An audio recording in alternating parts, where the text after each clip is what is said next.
최근에 좀 무종교인과 또 탈종교인은, 무종교인이라고 하면 애초에 종교를 갖지 않은 그런 분들이시고요. 탈종교인이라고 한다면 기존의 종교를 가지고 있지만 지금은 그 종교를 떠난 분들을 탈종교인이라고 합니다. 그래서 무종교인과 탈종교인은 해마다 증가를 하고 있는데, 그의 반면에 불교에 대한 그 관심은 그 어느 때보다, 호감도는 그 어느 때보다 좀 뜨겁다는 그런 글을 보게 되었습니다. 불교가 가지고 있는 좀 포용적인, 또 관용적인, 좀 열려 있는 그런 모습, 또 어떤 마음을 돌보는 그런 명상에 관련된 그런 내용들이 요즘 젊은 층에게 좀 꽤 괜찮은 그 호감을 보이고 있다라는 그런 내용들이었어요. 거기다 최근에 올해 그 우리나라 그 K-팝 아이돌 가수 중에 그 최정상급이라고 할 수 있는 그 블랙핑크의 제니라는 그 가수가 올해 이제 신곡을 발표했는데, 불교의 선을 주제로 해서 신곡을 발표를 했습니다. 전 세계적인 영향을 끼치는 가수니까요.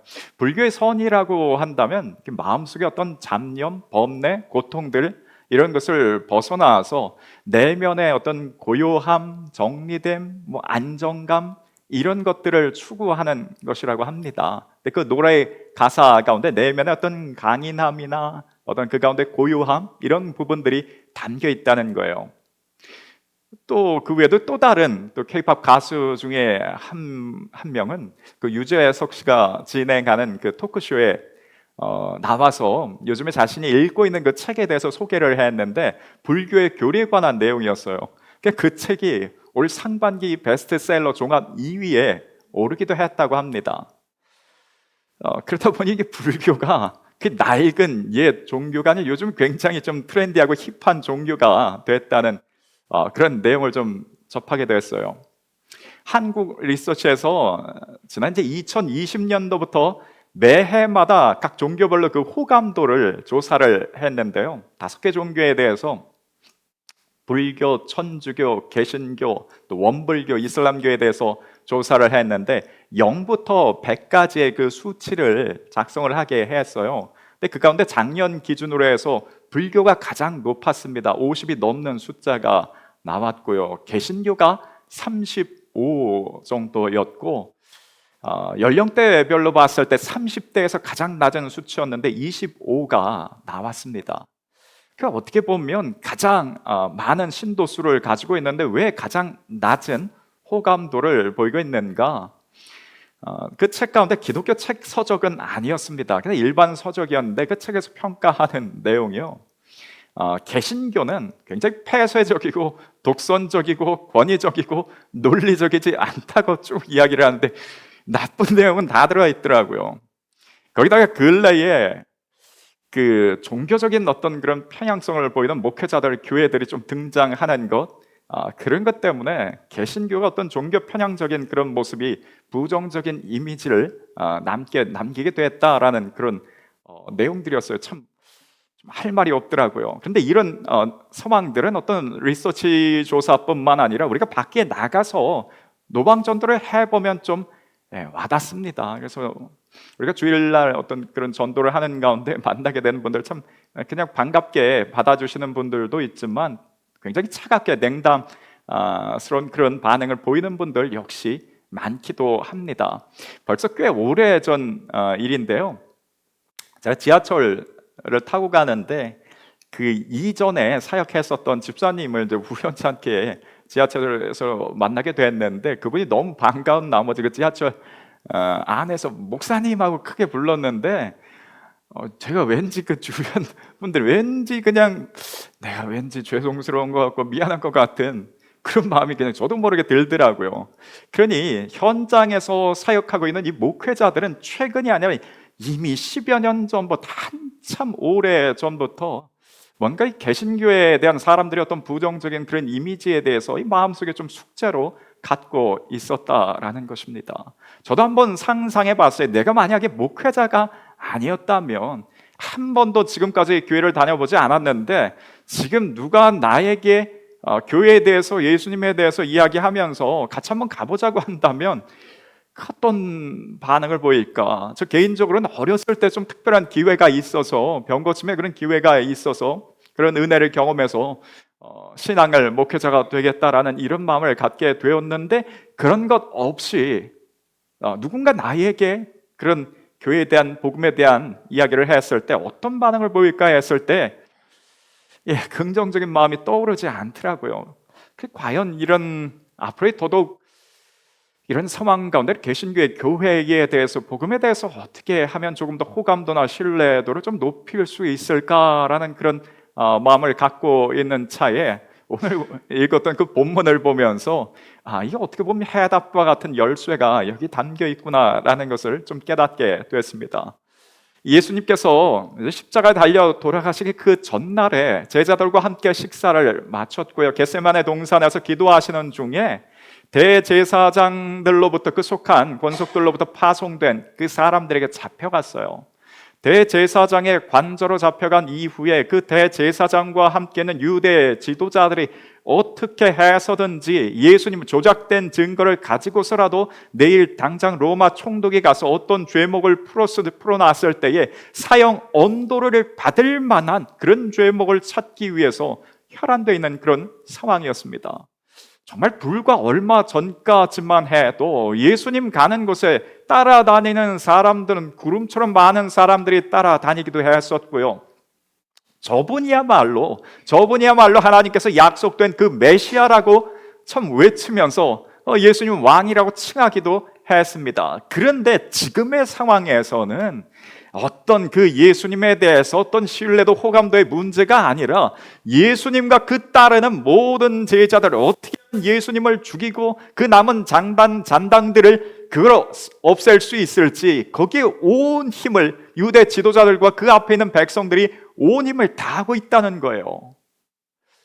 그 당시에 제자들과 예수님을 따랐던 사람들이 겪은 그 마음의 부담감이라는 것은 우리가 현재 어떤 교회를 바라보면서 어떤 그 걱정스러운 마음을, 그 정도의 마음이 아니었을 거예요. 좌절과 절망이었을 것입니다.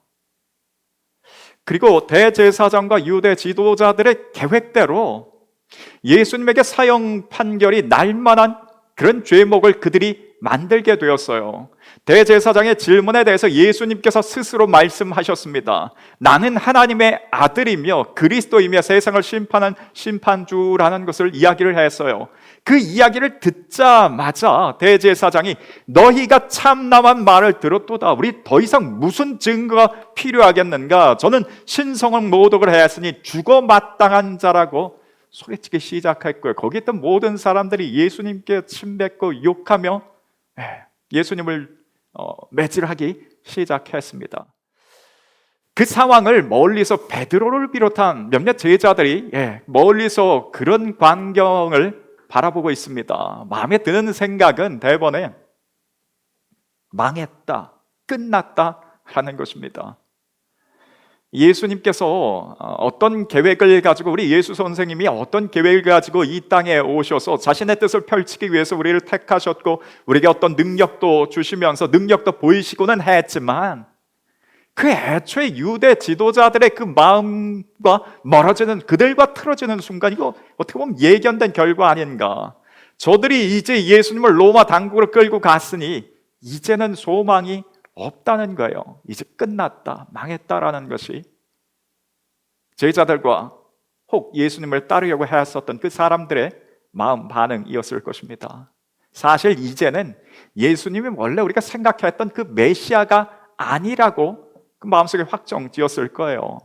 예수님이 매질을 당하고 침뱉음을 당하면서 채찍질 맞는 그 모습을 보면서, 야, 정말 이게 하나님의 뜻이 이렇게 잘 이루어지고 있구나, 과정들이 이게 하나님이 원하시고 뜻하신 대로 이게 되어지고 있구나 생각했던 사람은 아무도 없었을 거예요. 아니, 예수님의 그 모습을 보면서 하나님께서 이전에 아담과 하와의 그 인류의 온갖 죄의 문제를 해결하기 위해서 예수님을 이 땅에 보내셨는데, 그 예수님이 저 상황을 당하는 것을 보고, 야, 지금 하나님의 뜻이 순차적으로 절차대로 그대로 잘 이루어지고 있구나 여길 사람은 아무도 없었을 것입니다. 그저 겉으로 보이는 것은 이제 우리는 망했다, 끝났다 였을 거예요. 제자들과 예수님을 따르는 사람들이 이런 마음을 가졌던 반면에 유대 지도자들과 대제사장은 어떤 마음을 가졌을까요? 아마 하늘이 돕는다라고 여겼을 것입니다. 하나님께서 우리를 돕는다고 여겼을 거예요.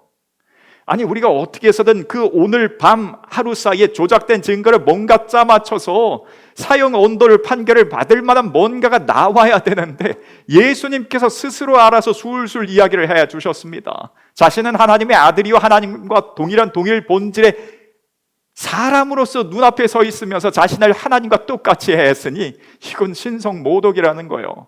이건 빼도 박도 못하게 저 사람은 이제는 죽을 수밖에 없는 증거를 그 스스로 이야기를 했다는 것입니다. 혹여라도 백성들이 거기에 동요해서 뭔가 좀 반대적인 어떤 소요를 일으키면 어떻게 하나 했는데 자신들의 모략에 따라서 백성들이 그것을 또 믿어주었어요. 자신들의 모든 계획이 지금 성공적으로 되어지고 있다고. 이건 하나님께서 역사하시지 않고서는 어떻게 이런 일이 자연스럽게 되어질 수 있는가? 그들 마음에 이건 하늘이 도왔다라고 여겼을 것입니다. 그러면서 예수님을 로마, 그 다음 날 이제 예수님 돌아가실 날이죠. 날 로마 총독에게 데리고 갔습니다. 그리고 그 총독 앞에서 예수님의 죄목을 이제 소상하게 이야기를 하는데 마태복음에는 그 내용이 좀 생략되어 있습니다. 근데 누가복음에 그 내용이 좀 자세하게 실려 있어서 한번 누가복음 23장 1절과 2절을 보면요. 무리가 다 일어나 예수를 빌라도에게 끌고 가서 고발하여 이르되 우리가 이 사람을 보매 우리 백성을 미혹하고 세 가지에 대해서 이야기를 합니다. 우리 백성을 미혹했다고, 또 가이사에게 세금 바치는 것을 금하며 자칭 왕 그리스도라 하더이다. 우리 백성을 미혹했다는 것은 잘못된 길로 지금 끌고 가려고 한다는 것이며, 가이사에게 세금 바치는 것을 거부했다, 세금 반대 운동을 일으켰고 자칭 왕이라고 한다는 것은 이게 어떤 문제가 있냐면요, 그 당시에 로마 총독은 사법권과 어떤 군사를 움직이고 어떤 행정권을 가지고 있다면 로마에서는 식민지 정책 가운데 그 나라의 왕은 세워주었습니다. 물론 로마 원로원에 그 임명받은 왕이 세워졌어요. 이 당시에는 헤롯 대왕의 그 아들 헤롯이 왕으로 있을 때였습니다. 엄연히 로마에서 임명한 왕이 있는데 자칭 왕이라고 하고 있으니 이거는 문제라는 거예요. 이런 죄목들로 총독에게 고발을 했습니다. 우리가 하나하나 살펴보면 예수님께서는 백성들을 미혹하지 않았습니다. 그리고 세금 거부 운동도 버리지 않았어요. 가이사의 것은 가이사에게, 하나님의 것은 하나님께 바치라라고 했습니다. 당시에 세금을 거부한다는 것은 로마뿐만이 아니라 이거 반정부 운동에 대해서 아주 강력하게 처벌해야 하는 상황이었으며, 예수님께서 실제적으로 세금을 내지 말라고 했다면 죽을 수밖에 없는 상황이었어요. 그런데 그렇지 않았습니다. 또 예수님은 헤롯을 대신할 정치적인 왕이 되고자 했던 것도 아니었어요. 이 나라의 왕이 되고자, 이스라엘의 왕이 되고자 지금 애쓰고 계신 그런 상황도 아닙니다. 예수님은 그리스도로 메시아로 오셨어요.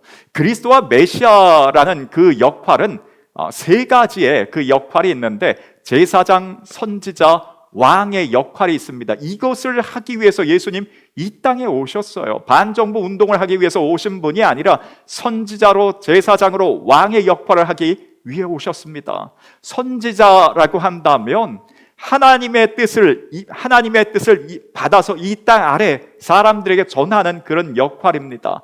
하늘로부터 뭔가 내려오는 그 통로 역할을 하는 것이 선지자의 역할이었어요. 제사장의 역할이라면 반대입니다. 이 땅 아래에서 우리 백성들의 죄 사함을 위해서 그들의 죄와 그들의 어떤 감사의 제목과 밑에서 사람들의 마음을 하나님 앞에, 그 용서의 마음과 그런 은혜들을 하나님 앞에 구하는 것이 제사장의 역할이었어요. 예수 그리스도께서 이 두 가지를 동시에 모두 다 완성해 주셨습니다. 하나님의 뜻을 받아서 백성들에게 전하는 선지자의 역할을 했고요, 우리 온 모든 사람들의 인류의 죄를 위하여서 예수 그리스도께서 십자가에 달려 죽으셨고 그 죄사함의 은혜가 마치 제사장이 하나님 앞에 올려드린 그 속죄의 제사처럼 올려지게 되었어요. 예수님께서는 완벽한 온전한 선지자 역할, 제사장의 역할을 감당하셨고 또 그 이후에 온 인류의 통치자로 오실 분이 예수 그리스도였습니다. 저 유대 지도자들이 고발하는 그런 내용의 죄인이 아니었다는 거예요. 이 죄목을 다 듣고 나서, 이 고발의 내용을 빌라도가 다 듣고 나서 세 번의 판결을 내리게 됩니다. 첫 번째 판결에서 빌라도가 어떻게 했는가 하면 이후에 4절 보면 빌라도가 대제사장들과 무리에게 이르되 내가 보니 이 사람에게는 죄가 없도다 라고 했습니다.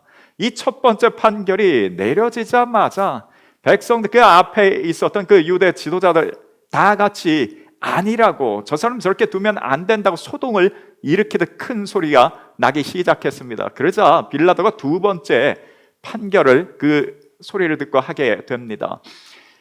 빌라도가 대제사장들과 관리들 백성을 불러 모으고 이르되 너희가 이 사람이 백성을 미혹하는 자라여 내게 끌고 왔도다. 보라, 내가 너희 앞에서 신문하였으되 너희가 고발하는 일에 대해서 이 사람에게서 죄를 찾지 못하였고 라고 했습니다.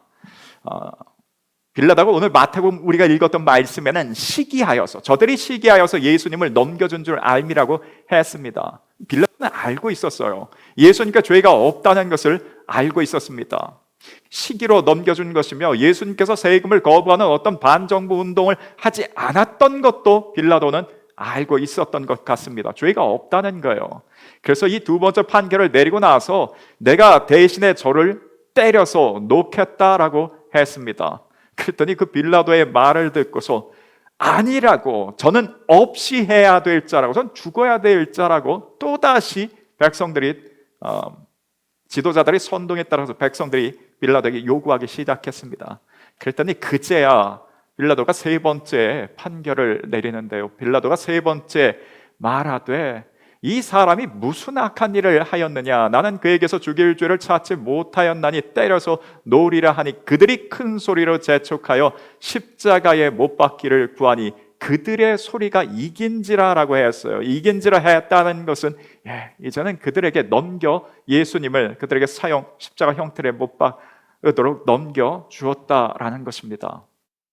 사실 마태복음 말씀만 보면 빌라도가 좀 굉장히 쉽게 어떤 정치적인 자신의 입지를 위해서 쉽게 예수님을 내어준 것 같지만 그렇게 하지 않았어요. 사실 이 내용 외에도 빌라도가 첫 번째 판결을 내리고 난 이후에 마침 그 예루살렘에 누가 와 있었는가? 헤롯 왕이, 유월절 절기를 지키기 위해서 헤롯 왕이 내려와 있었습니다. 보니까 예수라는 저자가 갈릴리 출신이라는 것을 알게 되었어요. 좋다. 그럼 지금 갈릴리 출신의 지역을 다스리고 있는 왕 헤롯에게 내가 저 사람을 보내는 것이 마땅하다 여겨서 첫 번째 판결을 내린 이후에 자신의 손에 그 무죄한 자의 그 피를 묻히지 않기 위해서 헤롯에게 보냈습니다. 그 헤롯에게 갔더니 헤롯이 예수님 뭔가 기적을 베풀 줄 알고 이 얘기도 저 요구도 하곤 했는데 예수님께서 아무 말씀을 하지 않자 예수님을 희롱하고 조롱한 후에 다시 빌라도에게 보냈다라고 했어요. 그러니 그 당일에 빌라도도 그렇고 헤롯도 그렇고 어떤 죄도 찾지를 못했다라는 것입니다. 헤롯에게 갔다가 다시 돌아온 빌라도가 이런 백성들에게 최종적으로 이런 요구를 하기도 했습니다. 우리에게 광복절 특사로 어떤 죄수들이 있으면 놓아주는 그런 일이 있는 것처럼 당시에도 그런 전례가 있었다라고 합니다. 그래서 지금 6월절 절기를 맞아서 내가 너희 가운데 죄수 중에 한 명을 풀어줄 텐데 이 예수를 풀어주기를 원하느냐라고 했더니 아니라고, 바라바를 대신 놓아주고 저 예수를 죽여야 한다고 이야기를 했습니다. 그렇게 해서 예수님께서 결국 빌라도의 언도에 따라서 사형 판결을 받게 되고 십자가에 달려 돌아가시게 됐어요. 그 이후에 남은 그 잔당들을 그걸 완전히 없애기 위해서 이후에 유대 지도자 로마 군병들이 동원돼서 그들을 찾는 가운데에 남은 11명의 제자들은 지금 숨어 있을 수밖에, 골방에 숨어 있을 수밖에 없는 그런 상황이었어요. 사실 모든 것이 다 끝난 상황입니다. 예수님과 그 따르는 그리스도인들이 어떤 사회적으로 영향력을 끼치기 위해서 호감도를 높이고 신뢰도를, 이런 문제가 아니라 완전히 끝나고 망한 상태였어요. 그런데 그런 줄 알았던 이 개신교가, 이 기독교가 이후에 어떻게 되었는가?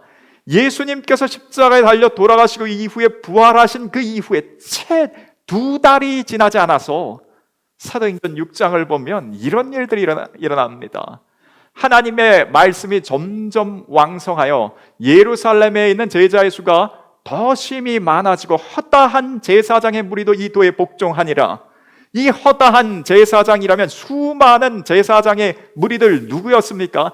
예수님을 십자가에 못 박아야 된다고 강력하게 요청하고 또 요구했던 자들이었어요. 그 사람들이, 그 허다한 제사장들이 결국 어떻게 됐는가? 예수 그리스도의 사람들이 그리스도인들이 되었다라는 것입니다. 이게 어떻게 해서 이런 역사가 당시에 일어날 수 있는가? 이 완전히 끝났다고, 이 아무리 예수님 대단한 사람인지 모르지만 이제는 끝났다라고 생각했는데 결과는 그렇지 않았습니다. 어떻게 해서 이런 일이 일어났는가? 오늘 요즘 사회적인 분위기와 좀 빗대어서 이 말씀을 보면서 제가 깨달았던 것은요, 빌라도의 3번을 통한 그 판결 가운데 그 어느 하나도 예수님에게서 뭔가 죄를 찾지 못했다라는 것이었어요. 예수님은, 주님께서 우리에게 늘 말씀하셨던 그대로 너희 비둘기처럼 순결하여라, 너희 착한 행실을 보면서 너희 아버지 하나님 앞에 영광을 돌리게 해라, 세상 가운데 빛과 소금이 되어라 라고 말씀해 주셨는데, 하셨던 말씀 그대로 그 어떤 죄도 짓지 않으셨습니다. 만약에 빌라도와 헤롯이 예수님을 좀 탈탈 털었더니 어떤 수많은 결함들, 사회적인 도덕적인 양심의 근간 뭔가가 막 쭉 나왔더라면 아마 주변 백성들이 그랬을 거예요. 저들이 유대 지도자들이 눈밖에 나서 저런 참 취급을 당하고 있지만 어쨌든 저 사람들 자기 죄 때문에 저렇게 문제가 생긴 것 아닌가, 그렇게 죽게 된 것 아닐까 여겼을 거예요. 그런데 예수님에게서는 그 어떤 죄도 나오지 발견할 수 없었습니다. 오늘 우리 가운데에 정말 일반 세상적인 사람들보다 좀 훨씬 더 나은 도덕적인 면이 우리 삶 가운데 있어야 될 줄 압니다. 그래서 우리 착한 행실을 보고서 우리 하나님 아버지께 영광을 돌리는 일들이 참 우리를 통해서 일어나기를 원합니다. 그래서 우리 신앙생활이 교회 안에 그렇게 머무는 것이 아니라 세상 가운데 우리 착한 행실을 보면서 그것이 우리에게 비치고 소금이 될 수 있기를 원합니다. 우리 마음 가운데 참 교회 안에서 봉사를 하면서 교회 안에 섬기는 일들 너무도 중요합니다. 그런데 그것보다 훨씬 더 중요한 일이 있다면 세상 가운데 저 사람 참 착한 사람이라고, 저 사람 참 믿을 만한 사람이라고, 저 사람 참 신뢰할 만한 사람이라고, 그것이 훨씬 더 그 세상 가운데 빛과 소금의 역할을 하는 것, 우리에게 있어 훨씬 더 귀한 일이 됩니다. 이 일들을 통하여서, 이 모습들을 통하여서 하나님 아버지께서 영광을 받으실 것이며, 정말 어떻게 보면 땅에 떨어진 것 같은 이 교회의, 어떻게 보면 교회의 권위와 우리에 대한 어떤 신뢰도, 이런 것들이 다 같이 회복되어지며 정말 우리가 전하는 복음에 대해서도 훨씬 더 영향력 있게 전달되어지고 받아들이게 될 것입니다. 우리 가운데 우리의 착함과 우리의 선함이 세상 사람들보다 더 낫기를 원합니다. 우리가 예수님처럼 완전할 수는 없으나 세상보다 더 나은 도덕적인 부분들이 우리 삶 가운데 나타날 수 있기를 원합니다. 그러면서 또 한 가지는요, 이 당시에, 그 당시에 있었던 그 기독교가 어떻게 말살되지 않고 이처럼 부흥성장하여서 이후에 로마의 국교까지 될 수 있었는가? 어떤 도덕적인 면 그 하나만 가지고서는 그렇게 될 수 없었어요. 개신교는 도덕적인 도덕성을 요구하는 종교는 아닙니다. 하나님의 능력과 하나님의 역사가 있는 그런 실제적인 믿음입니다. 그래서 그 가운데 예수님께서 부활 승천하실 때 제자들에게 너희 잠깐 떠나지 말고 이곳에 머물러서 성령의 임재하시기까지, 성령의 능력을 더 입을 때까지 기다리라고 했어요. 그 말씀에 따라서 예수님의 제자들 다 같은 곳에 모여서 성령의 임재와 충만한 그 능력을 경험했고요, 그 능력을 경험한 상태에서 밖에 나가서 하나님의 말씀이 증거되어지고 선포되어질 때에 그들의 말이 영향력 있게, 능력 있게 전달되기 시작했고 사람들이 하나님 앞에 돌아오는 그 놀라운 역사가 역시 일어났습니다. 오늘날 우리의 삶 가운데서도 그 성령의 능력과 은혜의 역사들이 우리 삶을 통해서 드러나고 나타나기를 원합니다. 우리 교회를 통해서 나타나며, 우리 가정을 통해서 나타나며, 우리 삶의 일터에서 저 사람의 일반적이지 않는 하나님의 능력과 역사하심이 나타난다는 것이 사람들 눈에 보여질 수 있기를 원합니다. 이것을 통하여서 그 당시에 모든 상황들이 바뀌기 시작했습니다. 완전히 천대받았었던 그리스도인들이 그 가운데 세워지기 시작했어요.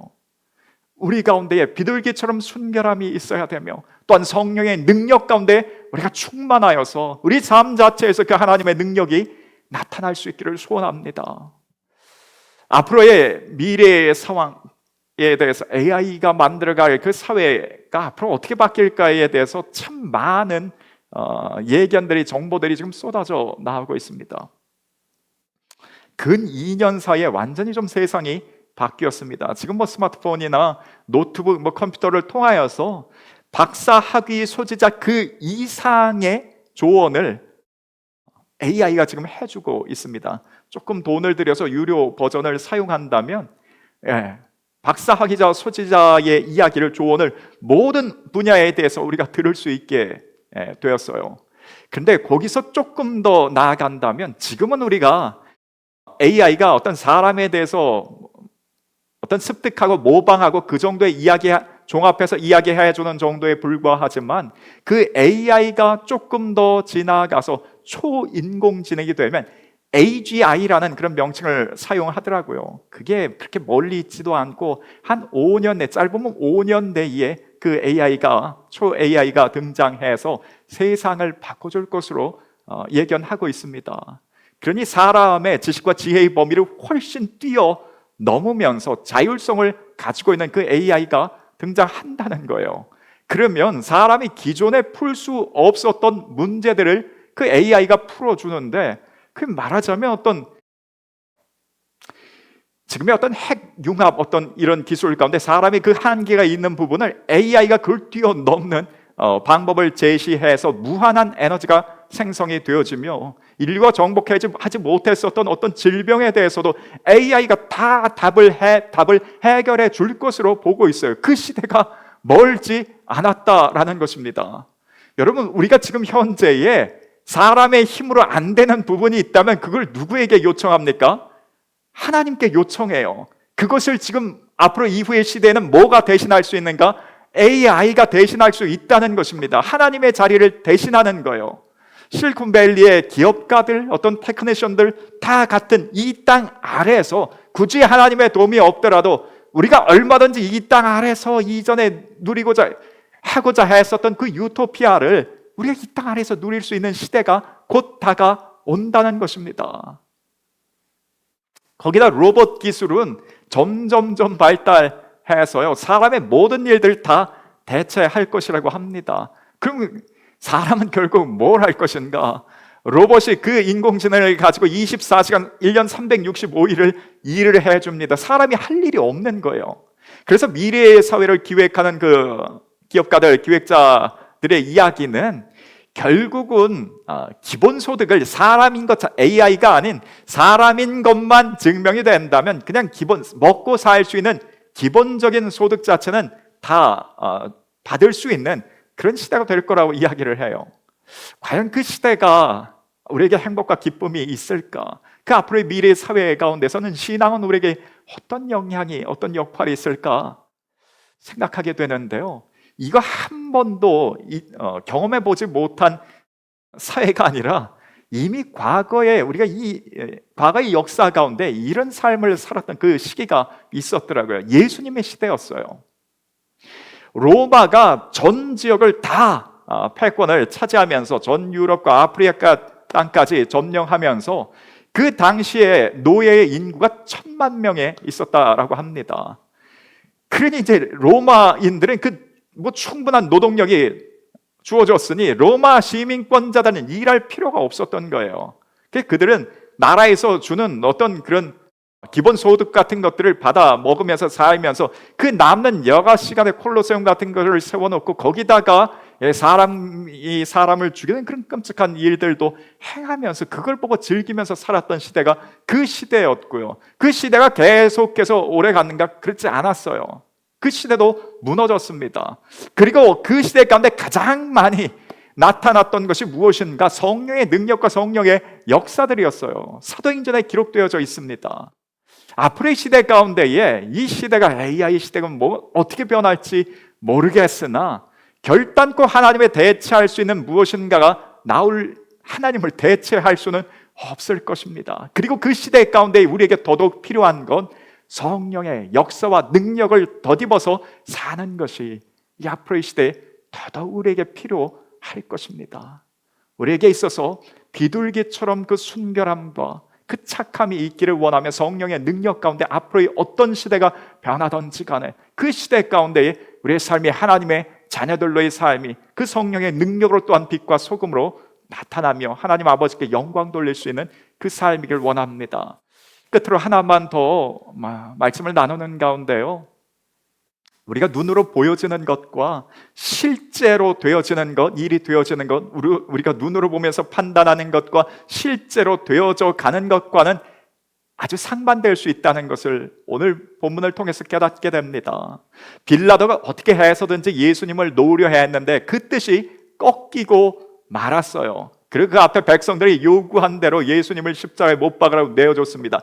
한번 그 당시의 그 상황을 상상해 본다면 얼마나 그 앞에 모여있던, 그 빌라도 앞에 모여있던 그 사람, 백성들, 군중들이 다 같이 소리를 지르면서 야, 이제 우리가 이겼다, 우리가 승리했다 했을 것이며, 반면에 제자들은 이제 숨어서, 이제 다락방에 숨어서 문을 잠그고 거기서 그렇게 우리 삶이 어떻게 될지 모른다고, 어떻게 죽을지 모른다고 하는 그 위기에 처해 있어요. 그런데 겉으로 눈으로 볼 때는 이쪽이 이긴 것 같고 이쪽이 완전히 실패하고 패배한 것 같지만 실제는 그렇지 않았습니다.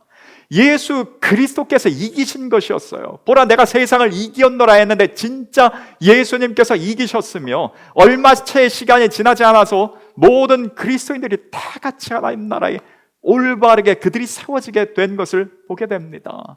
때로 우리 삶 가운데 굉장히 코너에 몰린 것 같고 보여지는 것은 야, 이제는 이렇게 끝났구나, 이제는 뭐 이렇게 되는구나.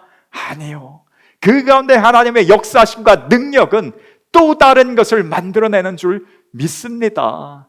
요셉이 하나님으로부터 비전을 받았잖아요. 형제들과 세상 가운데 세워진다는 비전을 받았어요. 그런데 막상 그의 삶 가운데 이루어지는 것은 이게 뭐 갑자기 노예에 팔려가기도 하고 원치 않는 일을 경험하기도 하고 감옥 속에 들어가기도 합니다. 그것을 보면서 야, 내가 정말 하나님의 뜻대로 세워져 가고 있구나라는 것을 누가 알았을까요? 몰랐을 거예요. 내가 원치 않는 직장에서 일을 하면서 내가 원치 않는 곳에서 살게 되는 것, 이거 어떻게 보면 내 삶이 이렇게 끝나는구나, 이렇게 망해가는구나 생각했을지 모릅니다. 그런데 하나님의 역사와 능력은 그렇지 않았습니다. 하나님께서 우리 생각 그 이상으로 언제든 역사하실 수 있다는 것을 깨달을 수 있기를 원합니다. 끝으로 바울이 했었던 고백 한번 읽고 말씀을 마무리하려고 합니다.